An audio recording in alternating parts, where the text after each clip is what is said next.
Tell us who you are. Yes, first and foremost, we are Jewell Souls Hope Foundation. Jewell Souls Hope Foundation is a charity organization that was started by a group of single mothers in the main aim of supporting other single mothers who are vulnerable and their kids. So we support kids who are very vulnerable with a meal a day and education. Education is so dear to us, so each and every child who is in the program has to go to school. And the foundation started in 2015, and we started initiatives of feeding the street families, visiting the prisoners, all those things. Then we ended up coming to Gatongora. This place is called Gatongora, and that's why we have a feeding program called Gatongora Charity Children's Feeding Program for the poor.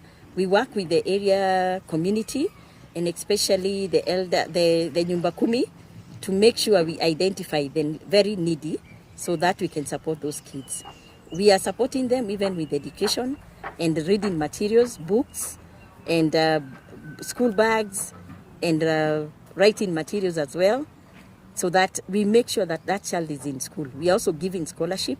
Right now we have 10 kids who are in Form 1, courtesy of the foundation. And we took them last year, courtesy of the foundation, and through the sponsorship of other individuals who have partnered with us. This afternoon, as I continue, my name is Caroline Ndungu, who is the program manager of the foundation. And currently, the foundation has 62 kids we are supporting. We have even a waiting list of 20 other kids who need to join. But because we can't afford, we have told them to hold. If we have space, then we will involve them. So for now, we have only 62, and the 10 are in high school, they're in Form 1. Then the rest are in we have taken up to from baby class all the way to class 8. All the way to class 8, yes. Perhaps when did you start this particular foundation? What year? How long have you been in operation? Okay, we started the Gatongora Charity Children Feeding Program. We started in 2019. But 2019, what we were doing, we were giving homes the food. We used to pack hampers and visit the homes.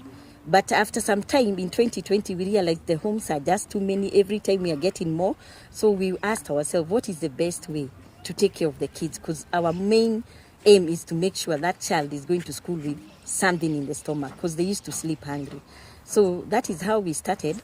In 2020, we started the feeding program. So the feeding program provides a meal a day from Monday to Friday. Then on Friday, because mostly on Saturdays and Sundays we are not here, we give them a packet of 2 kgs unga, so that we make sure that those kids will not sleep hungry, because that's why we are here, to eradicate poverty. The other thing we are also doing is to make sure the girls have sanitary pads, because that was a big issue. Even some parents come here to ask for the pads, and we give them. The other thing we also do is give them clothes. Like now, I'm sure you have observed, most of them are clean. We have, since 2019, we have received a lot of donation in terms of clothes. So we give them the clothes, and we tell them, don't wear things that are bad so that you please us. No, here we tell them you have to dress decently. We don't want to show people on social media that the kids are poor, yet we have given them clothes. So, and those clothes, we receive them from well-wishers who come here to donate the clothes, food stuff, and all those things. Yes. Perhaps the final question from me. Since 2020. Yes. How many perhaps kids have you fed during this particular time, and perhaps a monitoring mechanism? Yes. Did you monitor how they used to perform? Yes. Before you started this feeding program, and how they are performing now? Is there any improvement in terms of their grades in school? Okay. When we started in 2020, it's good for us to remember that COVID came then. So when COVID came, the need was so there that we actually had 150 kids we were feeding every single day. And that time we used to feed them even weekend.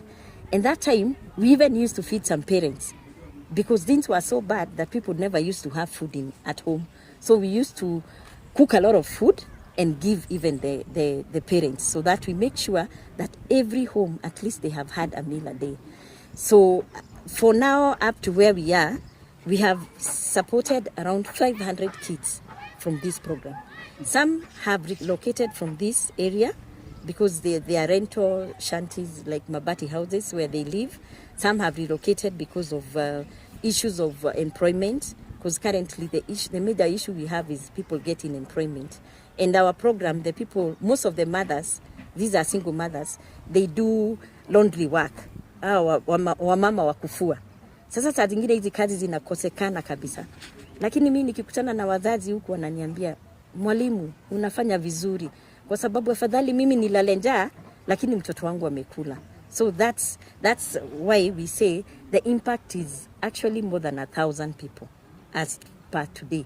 More than 1,000 kids we have touched, and also now families. There are so many families that have been touched by this. Because you see, the elderly who live around here, we visit them.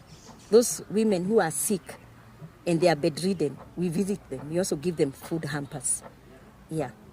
And perhaps community, in terms of community acceptance of this particular program, do you have any challenges with the community wameichukua the program? The community is very, very good, because they welcomed us with a clean heart.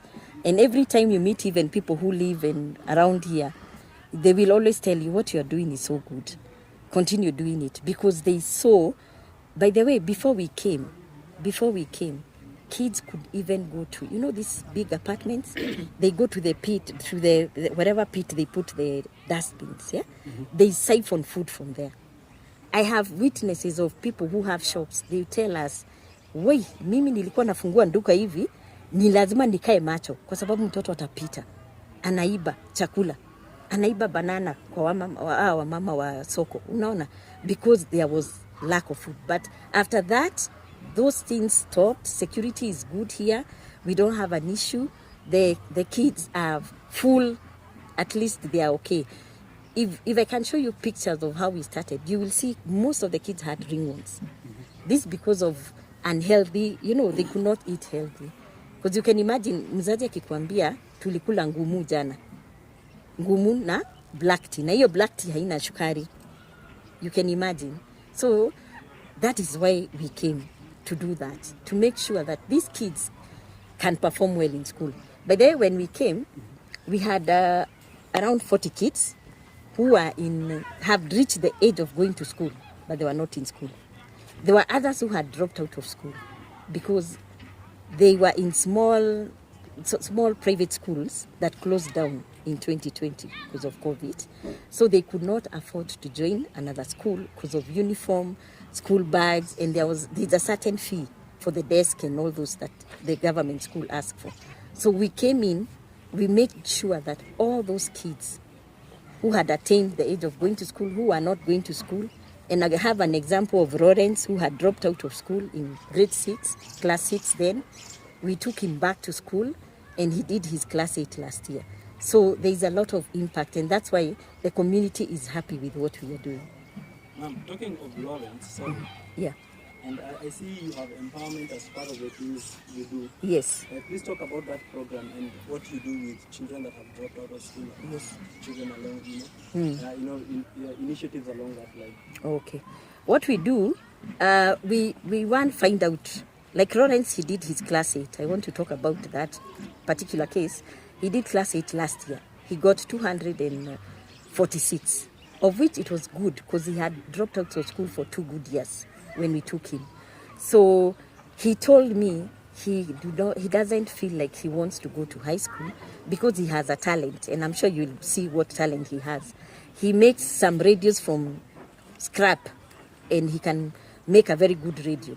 So he loves wiring. In fact, as we are talking, because we took him to a polytechnic and he's studying wiring, electrical wiring, and he's very good in it. In fact, the lecturers have been telling me he's the number 1 in practicals. Compare him with people who have gone to Form 4, and he's leading the class. In terms of practical, he's marvelous.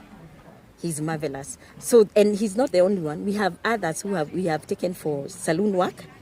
We have others who are also doing welding.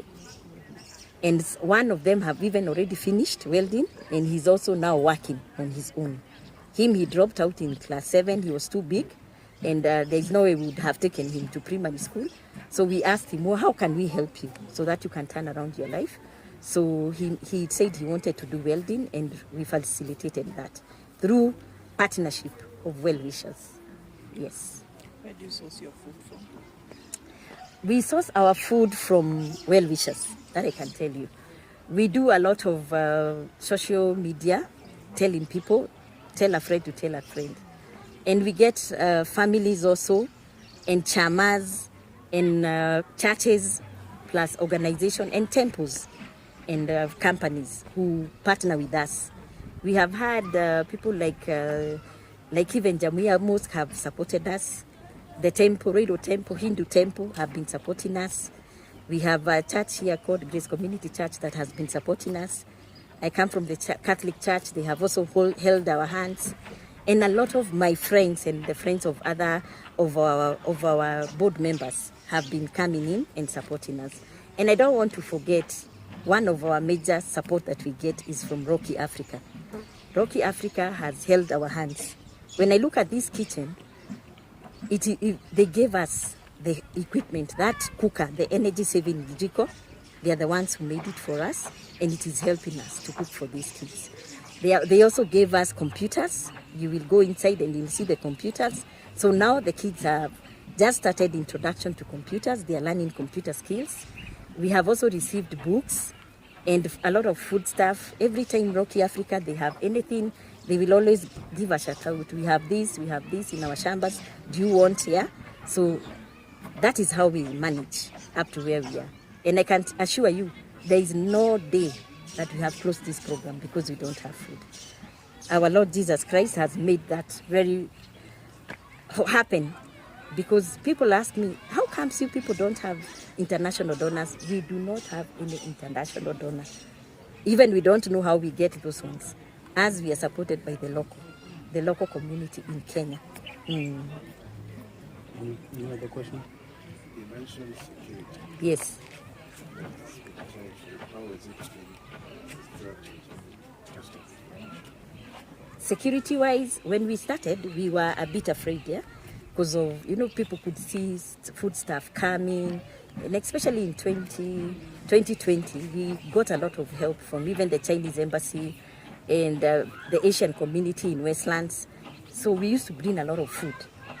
Lorries, yeah, and we were like, even the landlord here, because we are renting out, was a bit worried. But I can tell you, everybody here wants the best for these kids. They know where they have come from.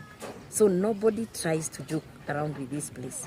So security, I can give you 100% it is okay. Yes, we have had issues, like our chimney was stolen 2 months ago. Someone came and removed, but those ones are not in the community. Ni hao watu wa mali kwa mali. Walikuja tu, kwa sababu wanatafuta tu crepe metal, wakadecide wachukue. But we have not had mtu akivunja mlango yote or anything. Even me, I live here even at times at 8. I walk all the way and nobody can touch me. I've never lost anything here. So security is good. What are your plans for the future of Jewell Souls? We have a huge plan, and one of the biggest plan we have is a library project. We want to start a library. We have books. But the problem is, imagine these kids, if they want to read the books, they have to come and sit on those stones and read the books here, because we don't want those books to go home, because they'll be mishandled, then we lose them. So we want to have, we are planning, and we've been trying to ask around for our 40-foot container, where we can set up a library that has reading space for all the kids. They can come in and read. The other project we have is a dining hall, because I'm sure when we are serving lunch, you will see we eat from these stones around here, because we are not here, we don't have space, so we can only feed them from the ground. Yeah, so we need a dining hall that also requires another 40-foot container. And as I'm saying this, we have spoken to some people around here. We have a place of land where we have been told we can lease for some time. You can use it and place the containers and relocate there where there's bigger space, and there's more space for the kids also, for them to even work at night. Because some of these kids, if I could take you to their homes, there is no electricity. So if there is no electricity, kama ni yako kataa, hata kwa taa saa zingine watoto wasomi because mafuta ndio hiyo iko bei kali. But if we can give them a place where they can, it's secure that they can read up to 8:30 p.m. They can do their homework comfortably, eat comfortably, stay there, and mentorship there. Then we see them off home. That would be very nice. So we have a place where we can place those. In fact, if they come tomorrow, it will be the best thing, the best gift for us, because the space is there. Perhaps in terms of demographics, how is the youngest, how is the oldest in terms of the kids you taken? Okay, the oldest is 16, the youngest is 3 years. 3 years. 3 years. Although those ones are not in the program per se, there are some that will come with their small sister, baby sisters and brothers. We don't chase them because you see that home hakuna chakula. So tuwezi sifukuza huyo mtoto. Mimi ninaona, by the way, the other day a lady, single mother alipita hapa akaniambia, mwalimu, huku ninaitwa mwalimu, nimekuja niko na shida. Mimi nimezaa a month ago na sina maziwa kwa sababu sina chakula. Nikubalishe tu kila jioni nakuja nikusaidie uoshe sufuria na wewe unipatie chakula. So nikamwambia hapana, wewe hautaosha chakula. But wewe kila siku make sure your container is here, nitatumana chakula ikufikie kwa nyumba. So we've been doing that, and also tuna compliment na kutafuta chakula tunampatia food hamper.